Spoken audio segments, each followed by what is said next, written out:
Greetings. Welcome to a holiday edition of Faulkner Fixes All. Yeah, this is just a little update. The live feed seemed to be pretty popular on this particular bike, so I thought we'd switch it over to lower gears. I ordered some Freewheels, and I'm in a dilemma, and I think I'm going to do the wrong thing and make it even lower geared than necessary because... Watch out, little spider. Here, live on that front wheel. Because I think it needs to be lower. I tested it. It was kind of a high geared kind of thing, and where I'm bringing this bike, it needs to be a little lower. So here's what we got. We'll go over here and I'll show you what's happening. Boop.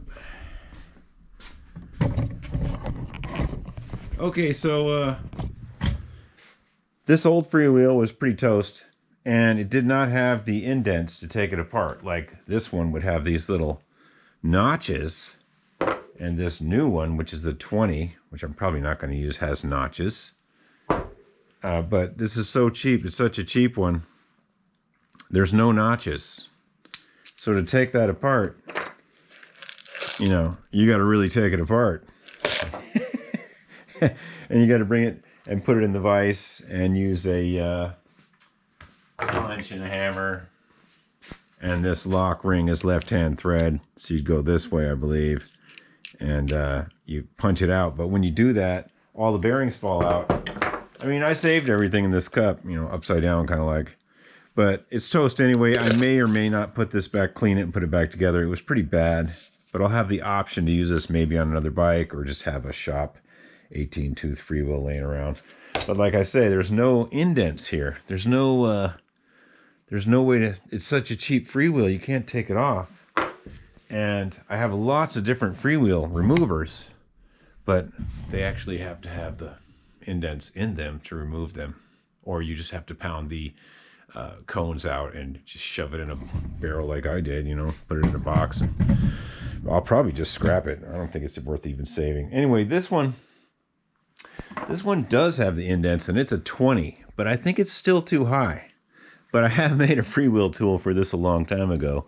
I have a regular one somewhere, but yeah, you get the idea. You put it in these notches, you put it in the vise, and you push the wheel backwards and it comes off. Fortunately for this one, it does have those, but I think this is still too high. And I'm going to take a chance here and put this 24 on. Now, this 24 has the same issue. There's no way to get it off, you know? I mean, it's on the hub, and you're cruising along. Doesn't sound that great either. Wow. That really doesn't sound that good. Maybe I'll try the 20 first. Yeah, this 20 sounds better. It's a much higher quality. Yeah, on second thought, this 24 really does not sound good at all. Yeah, maybe I should get a higher quality one. I don't think I'm going to put this one on. So if we put this 20 on, that's only 2 teeth lower, but the quality of this one is better. And that means we'll have to put 2 more links on, which we have plenty. I don't think I'll be able to adjust the wheel back. Okay, so enough talking. We got to get this on here. And this one, actually, we can take back off, it looks like. You know, it has the tool to do that. Let's see. Does that work? Yeah. All right, so let's put a dab of grease on these threads. Always put a little dab of grease on these, on your threads on your hub.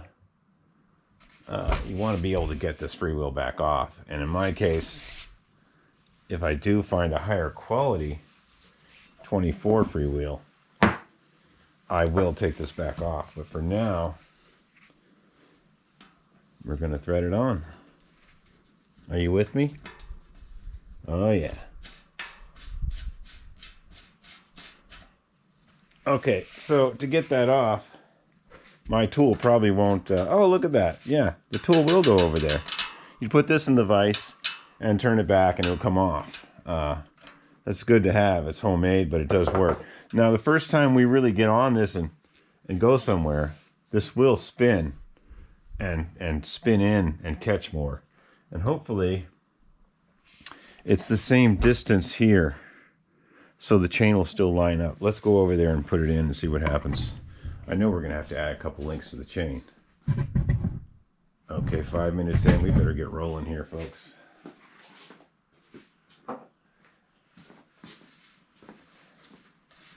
I do have the half link we can use, and I think, oh, by the way, I did change the brake shoes out to a better set.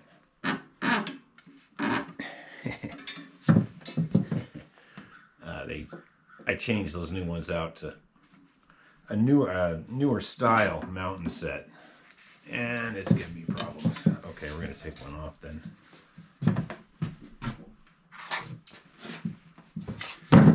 So yeah, I hope everyone's doing well, and thought I'd do this special holiday edition, because you know what's more relaxing than working on an old Schwinn bike during the holidays, you know? That's important. Okay, we'll just set this to the side for a minute. You guys still with me here? Yeah. Okay, good.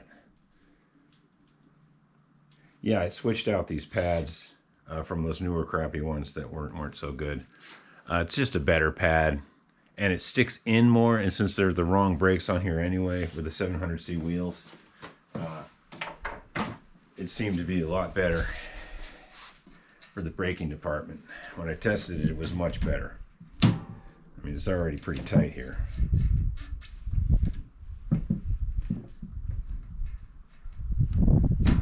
Okay, so let's see. I think we're just going to add 2 links to the chain for sure. We know that. That still lines up. That's good. I'll get your peepers down here in a minute, folks. We're just going to switch this in kind of temporary like until we figure out the chain. Okay, but fortunately the distance on this hub and the chain is about the same. If you sight down that, you can see there's a little bit of offness, but it's just a couple of millimeters, and I think we're going to be okay. So let's see if we can get a couple links in this chain. Now we know for sure we're going to have to put some links in this chain to get the adjustment needed. We know that.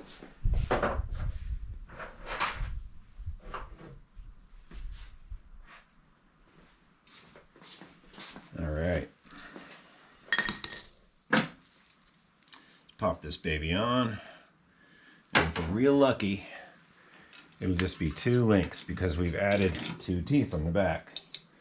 So, you know, in theory, with everything all hunky-dory and absolutely wonderful. Yeah, okay, can you guys see that? That's about 2 links. So I'm just going to go out on a limb here. And we're just going to take 2 links off of this spare piece right now. And we're going to put it on. 1, 2. Yeah, okay, we'll see about that.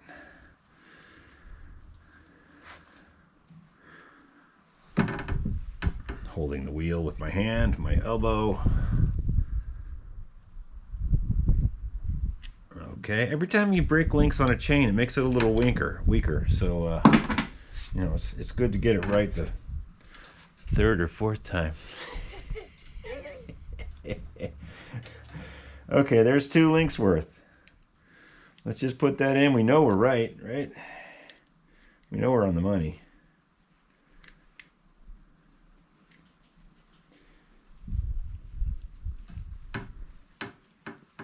Okay. Yeah, I tested this bike and it was a little bit high for... The gearing was not great for what I want to do with it. And the tires were pumped up a little too hard. They were like 80 pounds in these. They hold 110, I guess. The tires were a bit hard.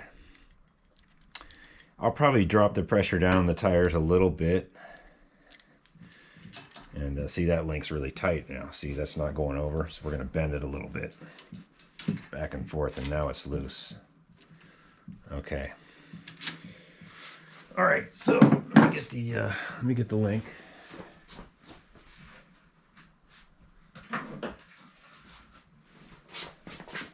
Woo, close one. Okay. So here's the master link. And you don't have to, see that's still kind of tight there. You don't have to do that. The first time you ride the bike, this will be flopping around. Okay. Oh, look at that. It's loose and we got room to go back. I think we're doing pretty good. So we're just going to put this in right now. And remember, you know, like I said earlier, the C part of the clip goes towards the way the chain drives. So we're going that way, and the C part would go towards the drive.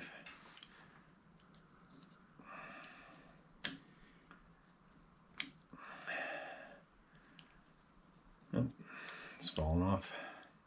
Come on now. This is a special holiday edition. There we go. Yeah. All right. Let's get that wrench. Hopefully the camera didn't reset to a new video.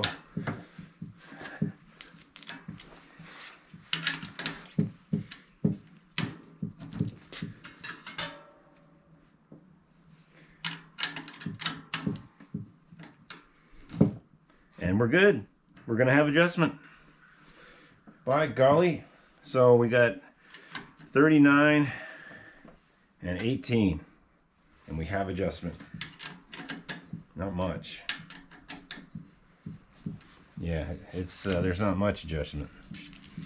Just a little. Okay.